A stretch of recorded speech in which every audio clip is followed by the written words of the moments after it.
Welcome back to the Broadway show. I'm Tamsin Fidel. Let's get back to it.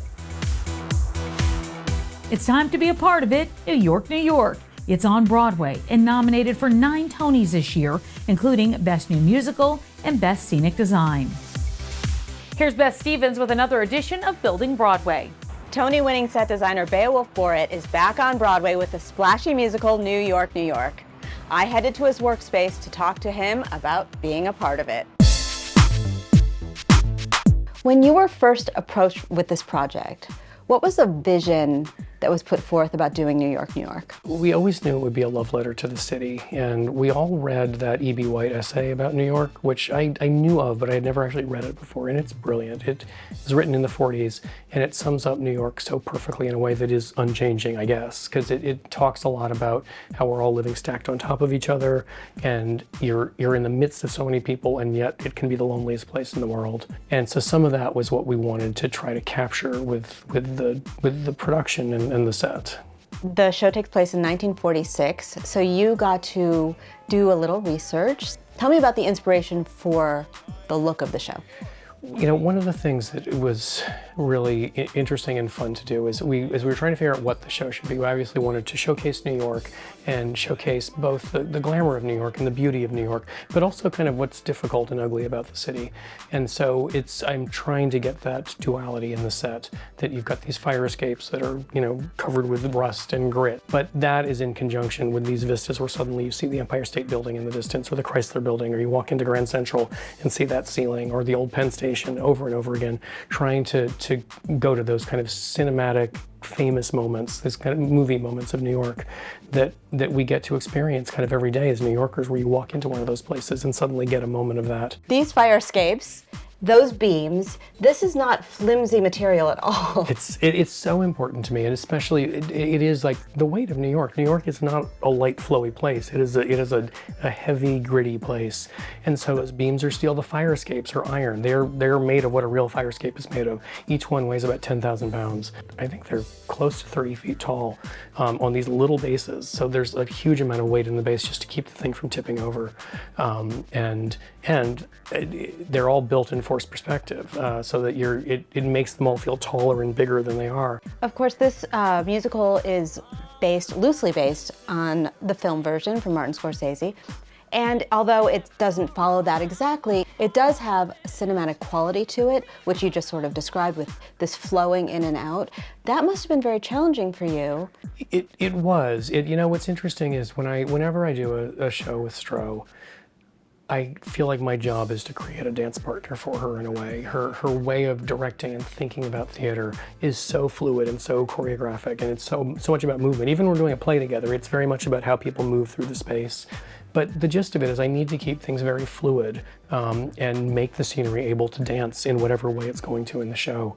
But in this case, because there's so much of it, it's coming and going so quickly, you know, there's big chunks of the show that are just really like a 20-minute scene change, where things are just constantly, the crew backstage is madly pulling things out, getting them ready, sending them on stage, pulling them off again, going on to the next thing. The very first image I brought to Susan Stroman in our very first meeting about the show, I had an idea of doormen with snow shovels in the snowstorm digging, and then suddenly the snow shovels would go up in the air and it makes Bow Bridge, and a little elevator would lift up our leads, and they would be standing on Bow Bridge in a way that kind of only choreography can create a moment, because it appears and then it's gone again almost as quickly.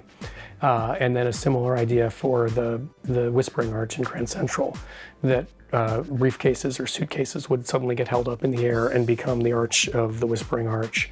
And there's similar moments. So there's parts of the Jimmy Francine love story. There are these fleeting moments that come and go, and it's kind of the beauty of New York and the sort of the ephemeralness of the beauty of New York.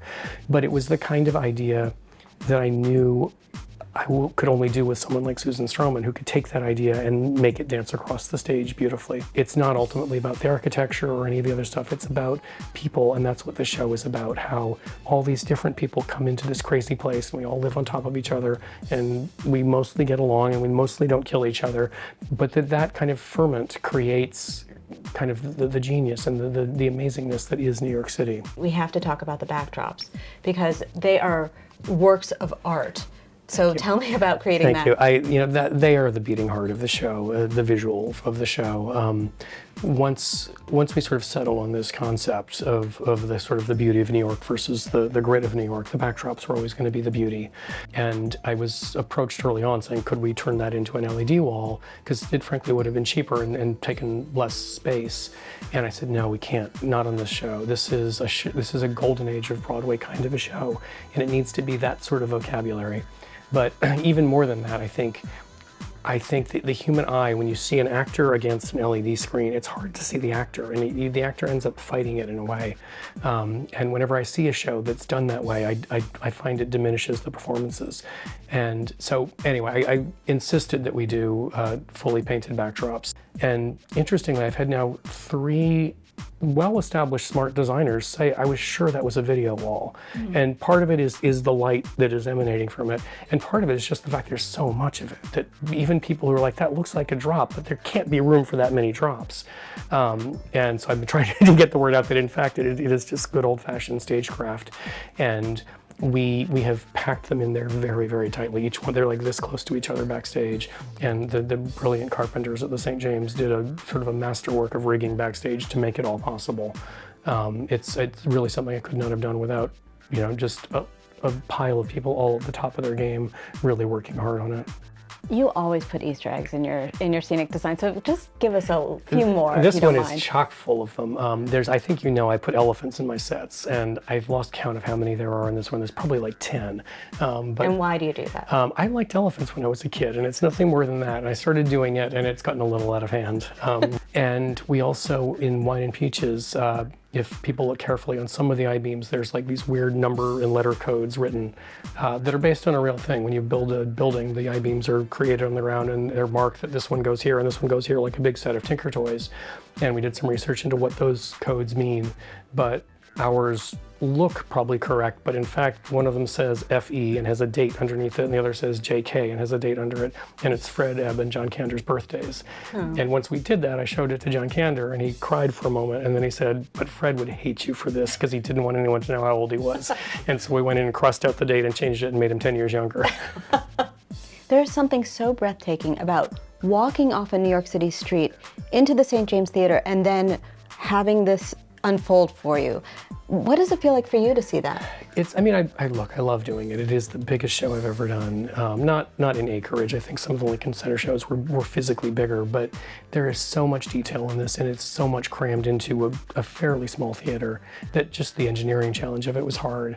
And figuring that out and then trying to make it beautiful was, when I can do that and I can make a set that can move and transform and tell a story in that way, it's the best thing ever. In a funny way, I feel like I've been waiting my whole career to do this show, not intentionally, but just living in New York and walking around, I notice, oh, that's pretty, it would be fun to recreate that. And the way you look down an avenue in New York and it kind of recedes into the distance. I think I've looked at that forever and thought that would be a beautiful thing to recreate on stage. And we do it over and over again in this show in slightly different ways as the set reconfigures around it. For years, when people have asked me what shows have I not done that I would like to do, I've said Guys and Dolls and West Side Story. And most of the way through tech on this show, I thought, oh my God, I just did both of them. And so I guess there was something in me also that wanted to do one of these big expressions of New York. And so I was thrilled to be given the chance to do it.